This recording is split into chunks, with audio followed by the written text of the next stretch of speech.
안녕하세요, 구독자님들. 저는 결혼 1년차 33살 초보 주부예요. 부디 제 사연이 잘 전달되길 바라며 바로 사연을 시작하겠습니다.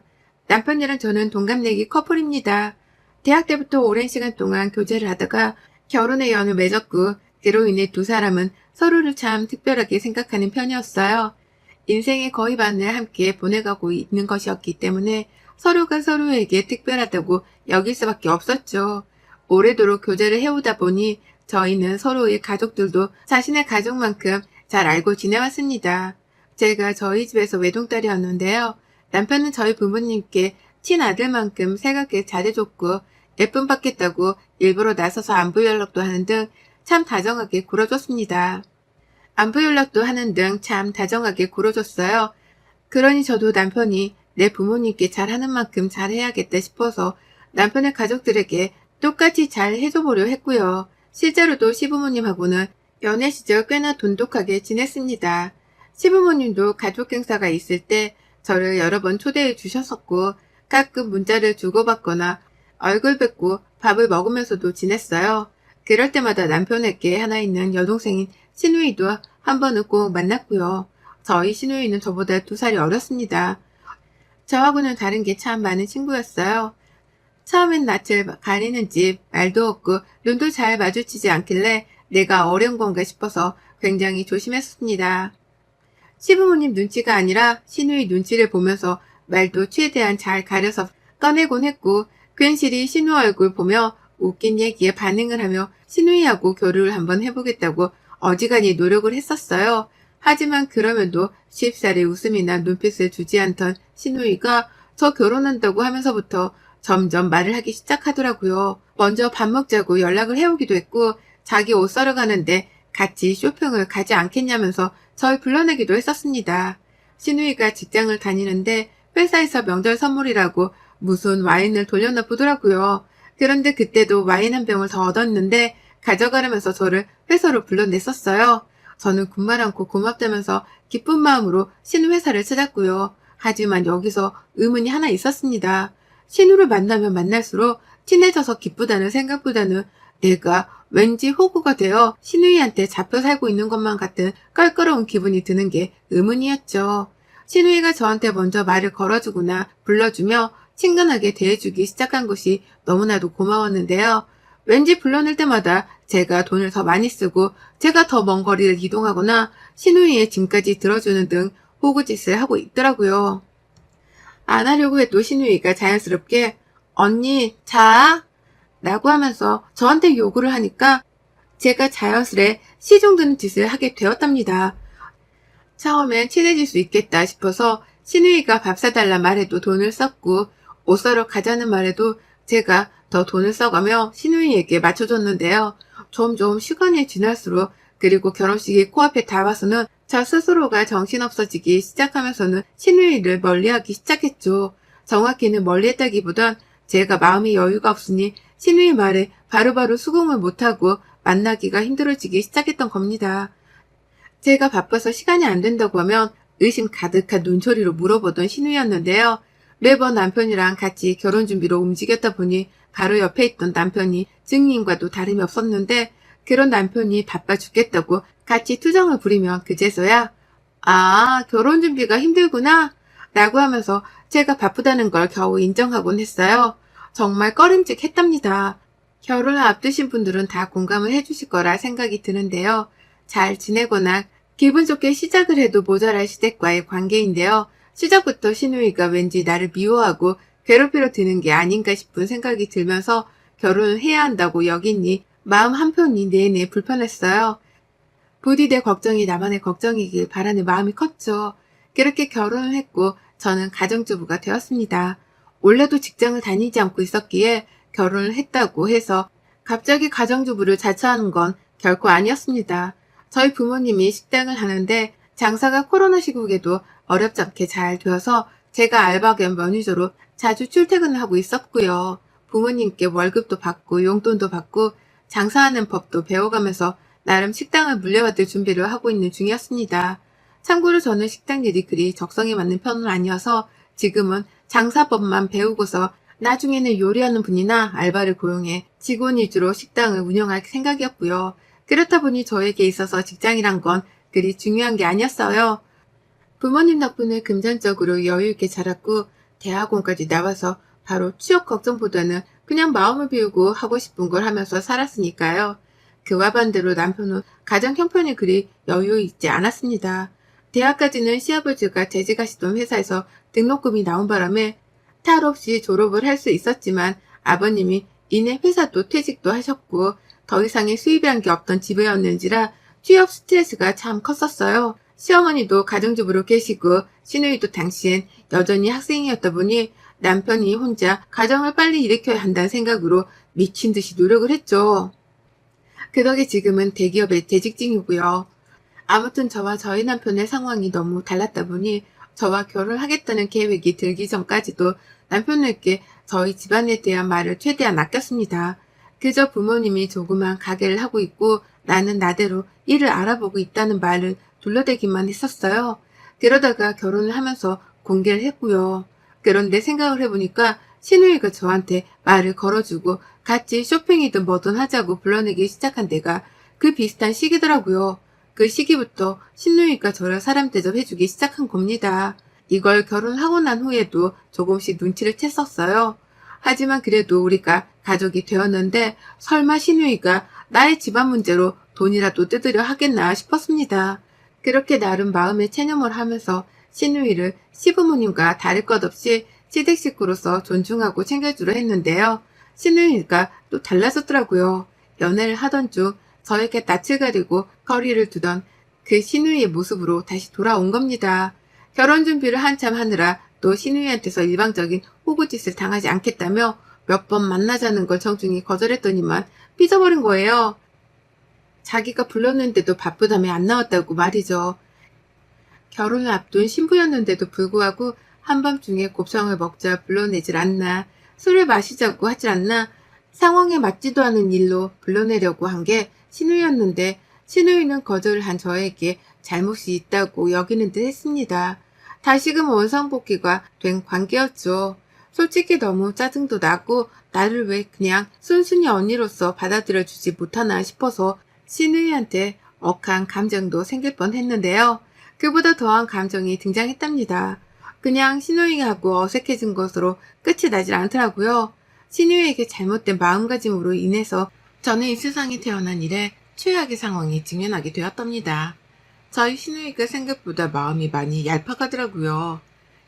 결혼 전에 한 집만으로도 저에게는 충분히 거리를 둬도 괜찮은 사람으로 인식이 되었는데 시누이가 삐지고 나서 저에게 던지기 시작한 말들은 모멸감까지 안겨주며 저를 더욱 충격에 빠뜨렸답니다.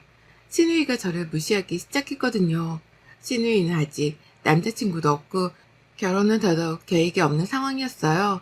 직장을 다니고 있지만 크지 않은 회사에 있고 남편의 말을 들어보니 다달이 200만 원이 안 되는 월급으로 살고 있다고 했고요. 이런 얘기는 저도 시누이랑 직접 나눠본 적이 없는지라 시누 앞에서 단 한 번도 아는 척을 하진 않았었고요. 하지만 그와 달리 취직이라는 건 한 번도 해본 적이 없고 돈 걱정 없이 대기업 다니는 남편의 부모님 아래에 기대어 가정주부로 살고 있는 저를 시누이는 그냥 곱게 봐주질 않았습니다. 애초에 곱게 봐달라는 요구를 할 생각도 없었으나 시누이가 대놓고 드러내는 저를 향한 질투를 보일 때마다 저도 너무 힘들었네요. 그 질투가 보통과는 달랐으니까요. 하루는 제가 저희 친정에서 공짜로 고기를 한가득 받아온 적이 있었습니다. 가끔 저희 엄마가 식당에서 파는 고기를 가족들도 먹인다며 집으로 가져오곤 하셨거든요. 제가 결혼을 하고 나서는 꼭 저희 집으로도 고기를 주셨고요. 그게 너무 많아서 양을 나누겠다며 몇 번 시부모님께 조금씩 가져다 주기도 했습니다. 그러다 최근에도 시부모님께 전화를 드렸고 시부모님도 맛집 고기를 또 먹는다며 좋아라 하셨습니다. 그래서 저는 이왕 이렇게 된 거 다 같이 모여서 지글지글 구워나 먹자며 시부모님을 저희 집으로 불렀어요. 당연히 시누이도 주말이고 하니 시부모님이랑 같이 저희 집으로 왔고요. 그런데 시누이가 저희 집을 한번 들어와 보더니 입으로 돈이 남아 도네 라고 말을 한 거예요. 저랑 남편은 분명 그걸 들었습니다. 놀래서 시누이를 쳐다보니 시누는 혼잣말 이라고 말을 하고서는 후다닥 시부모님 옆으로 가서 자리를 잡고 앉더라고요. 저는 왜 저러나 싶어서 남편이랑 서로 눈초리를 주고받다가 억지로 고기판을 깔았고요. 시작부터 삐그덕거렸는데 밥을 먹는 와중에도 달라질 건 없었어요. 신우가 밥을 먹다가도 저를 괜히 홀겨보게 반복했고, 시어머니가 집을 참 깔끔하게 잘 꾸며놨네. 젊은이들은 역시 다르다. 라고 하면서 집을 잘 가꿔놨다고 칭찬이라도 해주시면, 돈 있으면 뭔들 못해. 라고 하면서 비아냥대는 말로 말을 툭툭 뱉었어요. 분명 비아냥거리는 말이었는데 표정으로는 한껏 웃고 있었던 바람에 어느 누구도 신우한테 그만하라고 혼돈내지 못하는 억울한 상황이었고요. 그러다 신우가 갈등의 절정을 찍는 말을 내뱉었습니다. 저를 어떻게든 무시하고 깔보고 싶은데 깔 게 아무것도 없으니 이젠 하다하다 제 외모를 까더라고요. 제가 오랑우탄을 닮은 것 같다고 말이죠. 고기에 쌈을 싸먹는데 이게 무슨 오랑우탄이 과일에 달린 나뭇가지를 따고 있는 모습 같다면서 갑자기 저를 보고 실소를 하는데 가족들도 제가 민망스러울까 싶었는지 막 웃었고요. 그 바람에 저도 그냥 웃었어요. 나한테 오랑우탄 같다고 하는 여자애를 앞에 두고서 아무 말도 못하고 그냥 웃어버린 겁니다. 정말 대원장 파티와도 다름이 없었네요. 신우는 제가 따라 웃으니 좋다고 또 웃네. 아유, 언니 농담인 거 알죠? 라고 하며 기고만장의 끝판왕을 보였어요. 당장이라도 굽고 있는 고기판을 엎어버리고 싶은 마음이 굴뚝 같았는데요. 꾸역꾸역 화를 눌러 참았습니다. 불쌍한 여자애가 뭐든 잘나 보이고 속편해 보이는 사람 앞에서 질투를 하는 바람에 어줍지 않은 말들로 시비를 거는 걸 그냥 봐주고자 했네요. 그렇지 않고서는 저도 똑같은 사람이 되는 꼴일 뿐이었으니까요. 여유 있는 내가 한번 봐주자는 마음으로 신우이가 뭘 하든 내버려 두려 했습니다. 하지만 그날 요로 신우이는 제대로 맛이 들려버리고 말았어요.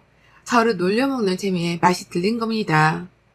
삐진 줄 알았더니 연락도 잘해오길래 웬일인가 싶었더니만 자기가 성형수술을 하고 싶은데 같이 병원에 가서 상담을 받아달라 조르더라고요. 당연히 또 나갔다가 호구 잡힐 게 뻔해서 바쁘다는 핑계로 미루다가 결국 신우 독촉을 참지 못하고 함께 외출을 했습니다. 그런데 말이 이상하더라고요. 자꾸만 우리 같은 사람들은 꼭 수술을 해야 사람 취급을 받잖아요. 그러니까 언니도 조속한 시일 내에 빨리 수술받아. 나중에 얘라도 나와서 유치원에 가야 하면 학부모도 만나야 하잖아. 그때 언니 무시당할래요? 라고 하면서 저까지 수술을 받아야 하는 사람이라는 식으로 대화를 이끄는 겁니다. 나는 내 외모에 진지하게 만족을 하는 중이고 수술 따위는 필요도 없어서 안 받고 있는 자존감 높은 사람인데 신우이가 저까지 끄집어 잡아서는 우리 같은 사람들이라고 표현을 한 것이 너무 기분이 나빴어요. 이건 돌을 다 닦으신 스님이 들어도 기분이 나쁠 만한 말이었습니다. 나는 수술이 필요 없다고 대답을 해도 언니 해야지. 내가 저번에 말했잖아요. 언니 오랑우탄 닮았다고. 내 말을 진심으로 안 들었구나? 하긴 언니한테 그런 말을 누가 해줬겠어요. 직장도 안 다니고 집에만 있는 사람인데 라고 말을 하면서 기분이 확 상할 만한 말을 내뱉었어요. 제 표정이 순간 굳어지면 아유 농담 하기 싫음 하지 마요. 대신 나 하는 거 잘 봐야 해요. 라고 하면서 싸울 수 있을 만한 상황을 참 요리조리도 잘 빠져나갔고요. 얄미워 죽겠는 신우였고 맘 같아서는 수술대 위까지 쫓아가선 응징을 해주고 싶었습니다. 그 정도로 말 한마디를 참 빈정상하게 잘도 뱉어내는 신우였어요. 다른 것도 아니고 사람한테 오랑우탄이라니. 그걸 듣고도 기분이 좋을 만한 여자들이 이 세상에 얼마나 있을까 싶더라고요. 그러니 저로서는 신우의 말이 절 엿먹이겠다고 일부러 꺼내는 말이라는 것을 분명히 잘 알았죠. 하지만 이내 신우이는 병원 안에서도 또다시 절 엿먹였습니다. 상담을 받으러 갔더니만 상담 직원 앞에서 제 견적을 물어보는 거예요. 입이 튀어나온 것도 보기 싫고 차라리 턱이라도 깎았으면 하는데 이 언니 견적은 어때요? 턱은 비슷한가? 라고 하면서 급기야 제 얼굴에 직접 자기 손까지 들이밀면서 제 턱을 살살 만지는데 그러면서 뭐란 줄 아세요? 역시 이건 자연산 턱이지? 자연산이라 튼튼한 것 좀 봐. 내가 아까 오랑우탄이라고 한 말 취소. 언니는 오늘부터 개그맨 그 누구냐? 걔 있잖아. 턱 큰 사람. 이라고 했습니다. 저한테 또 오랑우탄 소리를 꺼낸 걸로도 모자라 취소라더군요. 이제부터 턱이 큰 개그맨 아무개 씨라고 부르겠다고 하면서 말이죠. 그 바람에 앞에 앉아있던 상담원 분도 A상인 건지 아니면 진심으로 웃긴 건지 저와 신우이 둘을 번갈아 쳐다보면서 웃더라고요. 근데 저는 그게 너무 자존심이 상했습니다. 왜 내가 신우병원 상담하는 곳까지 따라와서는 인격모독까지 당하며 놀림을 받아야 하나 싶었으니까요. 내가 이런 취급을 도대체 왜 받아야 하는 건가 싶어서 그 순간 머리가 어질거렸죠. 상담 받고 난 후 밥이라도 먹으러 가자고 하는 신우 말에는 대꾸도 안 하고 혼자 택시를 탔습니다. 뒤에서 신우이가 혼자 택시를 잡아타는 저를 따라서 얻어 타려는지 차 안으로 들어오려 했는데요. 어딜 따라 타려고? 네 돈 주고 네가 불러서 타! 라고 강남 한복판에서 소리를 치고서는 혼자 출발을 했어요. 택시 안에서 신우이로부터 무개념이라는 둥, 야비하다는 둥에 시덥지 않은 문자도 받았지만 싸그리 다 씹어버렸습니다. 대꾸할 가치도 없었으니까요. 그렇게 저는 한동안 신우이 연락도 싹 다 씹었고 시부모님께도 따로 먼저 연락을 드리지 않았어요. 기분이 더러운 마음을 진정시키는데 시간이 필요했거든요. 그러다 얼마 지나지 않고 신우의 성형 소식을 듣게 되었습니다. 쌍꺼풀에다가 눈앞 트임을 하는 수술을 했다고 하더군요. 오늘 오전에 수술을 받았대. 지금 집에서 대자로 누워서는 상전 취급을 받으려 한다고 엄마가 힘들어 죽겠다 난리더라고. 라고 하면서 한심하다는 듯이 말을 하는 남편의 말에 그리고는 아차 싶었답니다. 그리고는 당장에 시댁으로 갔죠. 시댁에 갔더니만 신우이는 정말로 침대 위에 조용히 누워만 있었어요. 눈에는 무슨 얼음팩인지 머시기인지를 올려놓고서는 앞을 보지도 못한 채로 말입니다. 옆에서 시어머니는 힘들어 죽겠다며 웃으며 씁쓸하던 표정을 지어 보이셨고 저는 나지막히 말씀드렸죠. 어머님, 제가 아가씨 챙길 테니까 조금 쉬고 계세요. 아니면 두 분이서 저희 부모님 식당에 가 외식이라도 좀 하고 오시던지요. 라고 하면서 저희 부모님께는 따로 말씀을 드릴 테니 마음껏 드시고 오시라 선심을 썼습니다. 그러자 시부모님은 기다렸다는 듯이 그래 줄래? 아이고 라고 하면서 신우이를 내버려 두고서는 좋다고 외식을 하러 집을 나가셨어요. 졸지에 신우이는 저와 단둘이서만 집에 남겨지게 된 것입니다. 하고 싶은 게 너무 많았어요. 신우이 얼굴에 찬물도 부어주고 싶었고 당장이라도 손으로 꼬집어 신우가 수술한 곳에 자국이라도 남기고 싶었습니다. 그러다가 신우이가 뭐야? 언니가 왜 있어? 라며 입으로만 나불거리며 허공으로다가 말을 내뱉는 걸 보자마자 신우 옆으로 갔어요. 그리고 말했죠. 와, 수술을 정말 했네? 뜯어 고친다고 뭐 얼마나 대단히 이뻐질란가는 모르겠지만 이렇게 누워있는 거 보니 기대는 된다. 호박에 죽는다고 수박되는 것도 아니라는 걸 내가 널 보면 알 수 있겠네. 라고 하면서 정말 갖은 시비를 걸었어요.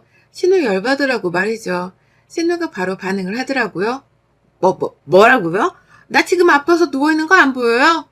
라고 하면서 자기가 아프니까 절대로 건드리지 말라고 화를 내게 하면 수술 자국 망가지네 뭐네 하면서 막 애원을 했어요.